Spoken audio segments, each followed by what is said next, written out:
नमस्कार दोस्तों, मैं रजनीश कुमार आप सभी का बहुत बहुत स्वागत करता हूं आपके अपने YouTube channel Rajneesh Ramesh official के आज के खास वीडियो में।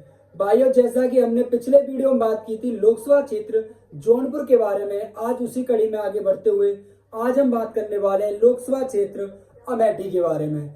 लोकसभा क्षेत्र अमेठी चूंकि 2019 में यहाँ से कांग्रेस पार्टी से राहुल गांधी जी मैदान में थे, तो वहीं बीजेपी से स्मृति ईरानी जी मैदान में थी और जीत स्मृति ईरानी को मिली।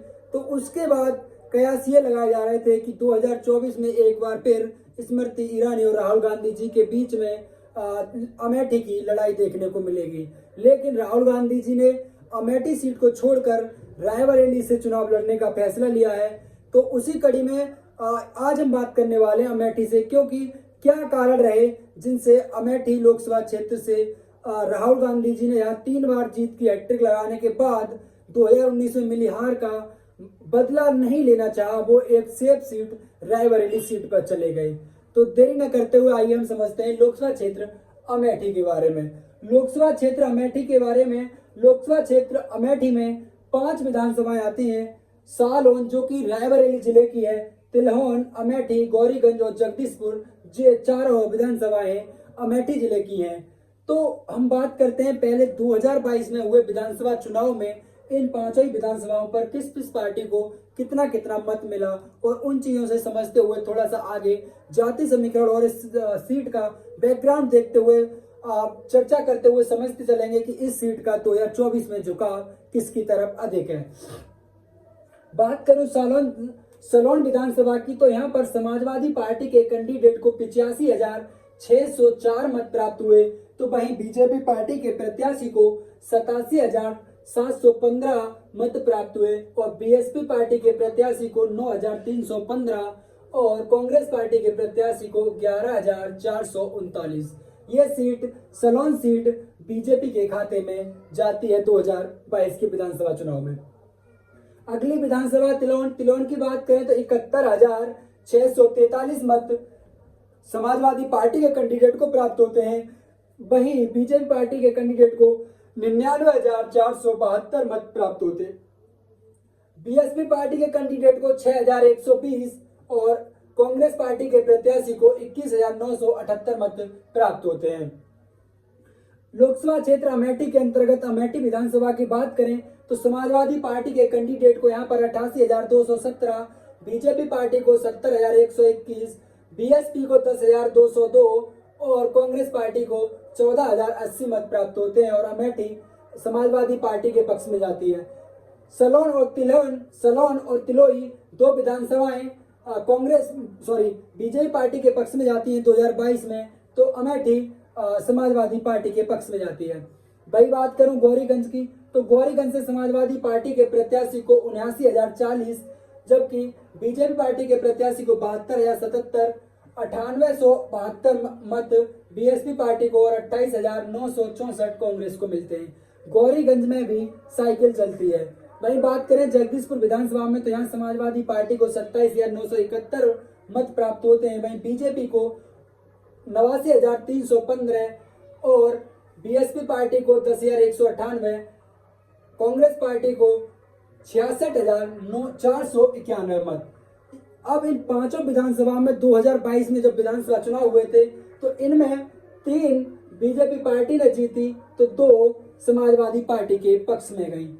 वहीं बात करें इन 5 ही विधानसभाओं पर जो कुल मत मिला, उसमें समाजवादी पार्टी को 5 विधानसभाओं पर कुल 3,92,475 मत प्राप्त हुआ, वहीं बीजेपी पार्टी को 4,18,700 और बीएसपी पार्टी को महज 45,727। लेकिन कांग्रेस के लिए एक राहत की सांस लेने वाली स्थिति रही कि उन्हें लगभग 1.5 लाख यानी 1,42,962 मत प्राप्त हुए 5 विधानसभाओं पर। अब भाइयों, हम अगर थोड़ा सा समझने की कोशिश करें, चूंकि 2024 में इंडिया अलायंस में समाजवादी पार्टी और कांग्रेस है, वहीं एनडीए अलायंस से बीजेपी पार्टी से स्मृति ईरानी और इंडिया अलायंस से के.एल. शर्मा कांग्रेस प्रत्याशी है, वहीं बीएसपी पार्टी ने यहाँ पर नन्हे सिंह चौहान को उम्मीदवार बनाया है। अच्छा, बात करें इसका थोड़ा बैकग्राउंड की, तो हम पाते हैं कि लगभग 9 बार यहाँ से 2019 का जो परिणाम है उसे हटा दिया जाए तो लगभग 9 बार लगातार यहाँ से कांग्रेस पार्टी के प्रत्याशी जीतते आए हुए थे। उनका विजय रथ 2019 में स्मृति ईरानी जी ने राहुल गांधी जी को हराकर रोक दिया। अब बात करो 2019 की, तो 2019 में राहुल गांधी जी को 4,13,394 मत प्राप्त हुए। वहीं स्मृति ईरानी जी को 4,68,514 मत प्राप्त हुए, यानी 55,120 के अंतर से कांग्रेस पार्टी के प्रत्याशी राहुल गांधी जी को यहां से हार का सामना करना पड़ा। वहीं बात करें 2009 के चुनाव की, तो 2009 में यहां से राहुल गांधी जी लगभग 3,70,000 के एक बड़े मार्जिन से जीते थे। वहीं 2014 में ये अंतर बहुत ज्यादा घटता है और लगभग 1,07,000 वोटों से वो जीत दर्ज करते हैं। वहीं 2019 आते आते मार्जिन इतना कम हो जाता है कि 55,000 वोटों से उन्हें हार का सामना करना पड़ता है, यानी लगभग 1.5 लाख प्लस वोट 2014 से 2019 के बीच में बीजेपी पार्टी के प्रत्याशी ने अपनी तरफ खींच लिए। अच्छा, ये तो यहाँ का 2022 में जो वोट मिले वो चीजें रही। अब बात करें यहाँ के जाति समीकरण की, तो हम पाते हैं कि लोकसभा क्षेत्र अमेठी पर एससी समुदाय का दबदबा है और उनका यहाँ पर लगभग 5,20,000 के आसपास, यानी लगभग 5.25 लाख वोट एससी समुदाय का है। वहीं बात करें स्वर्ण मतदाताओं का, तो लगभग 3.5 लाख यहाँ पर स्वर्ण मतदाता है। वहीं क्षत्रिय 2,10,000, मुस्लिम लगभग 3.5 लाख और यादव लगभग 1.25 लाख की संख्या में यहाँ पर यादव हैं। वहीं छोटे छोटे संख्या में यहाँ पर कुर्मी, पटेल और मौर्य जैसी अन्य समाज भी यहाँ पर हैं। अच्छा, इस चीज को देखते हुए तो ऐसा लगता है कि यहाँ पर किसी और पार्टी का, क्योंकि ऐसी जो वोट है वो बीएसपी पार्टी का वोट है, लेकिन यहाँ पर एक बड़ी बात यह है कि समाजवादी पार्टी या बीएसपी पार्टी अमेठी से अभी तक खाता नहीं खोल पाई है। ये जो बड़ा वोट है, ये वोट यहाँ पर कांग्रेस पार्टी का कोर वोट बैंक माना जाता है और यहाँ पर इस वोट का एक बड़ा हिस्सा कांग्रेस पार्टी के पक्ष में पड़ता है। बात करें अभी 2024 के लोकसभा चुनाव के तारीखों का ऐलान होने से पहले राज्यसभा सांसद के चुनाव हुआ था, तो उसमें समाजवादी पार्टी के गौरीगंज से विधायक रहे। उन्होंने समाजवादी पार्टी के साथ विश्वासघात की और वो 2024 से लोकसभा चुनाव के कुछ ही समय पहले वो बीजेपी पार्टी से मिल गए और बीजेपी पार्टी के पाले में है। तो लोकसभा क्षेत्र अमेठी में ये 3-2 का आंकड़ा है, लेकिन अब ये एक और यहाँ से घटकर यहाँ 4 और यहाँ 1 का है, क्योंकि सच्चाई ये है कि 2022 में यहाँ समाजवादी पार्टी ने 2 सीटें जीती थी, लेकिन 2024 आते आते गौरीगंज से जो विधायक है उन्होंने अपना पाला बदल लिया और वो बीजेपी के पक्ष में है। लेकिन बात करें जो वोट मिला, यहाँ समाजवादी पार्टी लगभग 3.5 लाख और कांग्रेस पार्टी का लगभग 1.5 लाख वोट अगर हम जोड़ें तो हम पाते हैं कि लगभग 5 लाख के आसपास वोट इन दोनों पार्टियों का है, क्योंकि दोनों ही पार्टियां इंडिया गठबंधन में है। वहीं बीजेपी पार्टी के पास लगभग 4,18,000 वोट है। उसके बावजूद भी यहाँ से ऐसे क्या कारण रहे कि ये सीट छोड़कर अमेठी सीट छोड़कर राहुल गांधी जी रायबरेली चले गए? तो उसका मेन कारण तो ये है कि इंडिया गठबंधन के और कांग्रेस पार्टी के, इंडिया गठबंधन को अगर अलग रख के थोड़ा बात की जाए कांग्रेस पार्टी के बारे में, तो कांग्रेस पार्टी के 2024 के प्रधानमंत्री पद के अगर चेहरा है तो वो है राहुल गांधी। अब राहुल गांधी जी अगर अमेठी से आते तो उनका जो ग्राफ है प्रति चुनाव पर उनका ग्राफ बहुत ही तेजी से यहाँ पर गिरता गया है। तो अगर यहाँ से राहुल गांधी जी चुनाव मैदान में होते तो उन्हें यहाँ पर एक बड़ी मशक्कत करनी पड़ती, एक बड़ा लंबा समय यहाँ देना पड़ता जनता के बीच में अपने प्रचार के लिए। लेकिन वो पार्टी के स्टार प्रचारक हैं, उन्हें अन्य प्रत्याशियों के भी प्रचार प्रसार में जाना था। तो उसको देखते हुए इस सीट को, क्योंकि यहाँ ये सीट स्मृति ईरानी से संघर्ष करना पड़ेगा कांग्रेस के लिए, बिना संघर्ष के ये सीट अब स्मृति ईरानी से मिलती हुई नजर नहीं आ रही है, क्योंकि उन्होंने यहाँ पर जहां 2019 के चुनाव जीतने के बाद स्मृति ईरानी ने लोकसभा क्षेत्र अमेठी के अंदर गौरीगंज विधानसभा के एक गांव मदेनपुर गांव में अपना यहाँ से अपना मतदाता पहचान पत्र भी बनवाया है। वो यहाँ की मतदाता हैं। गौरीगंज विधानसभा के ग्राम मदेन की बताया जाता है कि वो वहाँ की मतदाता भी हो चुकी है और अमेठी में उन्होंने 2019 में जीत के बाद अपना खुद का घर भी वहां पर बनाया है। वही बात करें राहुल गांधी जी की, तो 2019 में हार के बाद एक समीक्षा बैठक लेने के बाद राहुल गांधी लगभग 2 से 2.5 साल बाद यहाँ पर आते हैं और 2021 में जन जागरण अभियान के लिए लगभग 2 वर्ष बाद राहुल गांधी जी अमेठी आए। वहीं उसके फिर लगभग 2 वर्ष बाद भारत जोड़ो न्याय यात्रा में राहुल गांधी जी एक बार फिर अमेठी आते हैं।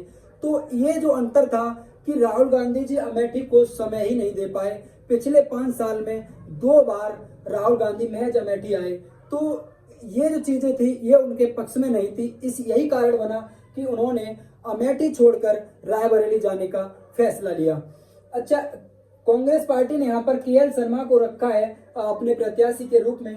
केएल शर्मा एक मैं समझता हूँ अच्छी फाइट दे सकते हैं, क्योंकि यहाँ पर लगभग जब मैंने कल का उनका भाषण सुना तो उन्होंने कहा कि लगभग 41 साल से वो अमेठी की सेवा कर रहे हैं। तो हो सकता है कि वो यहाँ पर एक अच्छी फाइट दे, लेकिन अमेठी में अभी पलड़ा बीजेपी का ही भारी है, क्योंकि स्मृति ईरानी बार बार चैलेंज कर रही हैं कि राहुल गांधी जी यहाँ से हार का डर लेकर मैदान छोड़कर भागे हैं, तो उसका भी फर्क पड़ेगा। और गौरीगंज से समाजवादी पार्टी के प्रत्याशी जो थे, विधायक थे मौजूदा, उन्होंने पार्टी के साथ गद्दारी की है। अब ये देखना, ये तो 4 जून में ही पता पड़ पाएगा कि यहाँ से जीत किसके नसीब होती है। लेकिन सच्चाई यही है कि अमेठी लोकसभा क्षेत्र पर बीजेपी पार्टी की प्रत्याशी स्मृति ईरानी का पलड़ा भारी है, लेकिन इतना ज्यादा भारी नहीं है। हाँ, मैं ये कह सकता हूँ कि यहाँ पर लड़ाई 60% और 40 की है, क्योंकि 60% अभी बीजेपी पार्टी की स्मृति ईरानी के पक्ष में है और 40% हम कह सकते हैं कि केएल शर्मा जी के पक्ष में है। लेकिन अब ये जो जनता का जो मूड है, जनता, क्योंकि वहां पर राहुल गांधी जी ने, अखिलेश यादव जी ने एक संयुक्त बैठक की है, एक संयुक्त जनसभा की है, तो और बहुत ही अच्छे से वो यहाँ पर अपने लोकल नेताओं को, क्योंकि राजस्थान के पूर्व मुख्यमंत्री अशोक गहलोत जी यहाँ पर कांग्रेस के प्रत्याशी के सहयोगी हैं, वो यहाँ पर उन्हें लीड कर रहे हैं। तो होने के लिए कुछ भी हो सकता है और वो जो होगा वो हमें 4 जून को पता चलेगा। लेकिन अभी का पलड़ा जो कहता है वो यहाँ पर बीजेपी का भारी है। तो भाइयों, ये थी हमारे द्वारा जुटाई हुई जानकारी लोकसभा क्षेत्र अमेठी के बारे में। आपको जानकारी कैसी लगी? अगर जानकारी पसंद आए तो वीडियो को लाइक करना, कमेंट करना, अपना कोई भी सवाल सुझाव मुझसे भेजने के लिए कमेंट बॉक्स का प्रयोग करें। और अगर आप हमारे वीडियो पर नए हैं तो चैनल को सब्सक्राइब करके बेल आइकन ऑन कर लें, जिससे कि आगे आने वाली वीडियो में आप हमारे साथ जुड़ सकें। और एक छोटा सा निवेदन रहेगा आप सभी भाइयों से कि वीडियो को ज़्यादा से ज़्यादा अपने व्हाट्सएप ग्रुप, फेसबुक आदि पर शेयर कर दें, जिससे कि ये जानकारी अधिक से अधिक लोगों तक पहुंचे। तो मिलते हैं अगले वीडियो में, तब तक के लिए जय हिंद, जय भारत।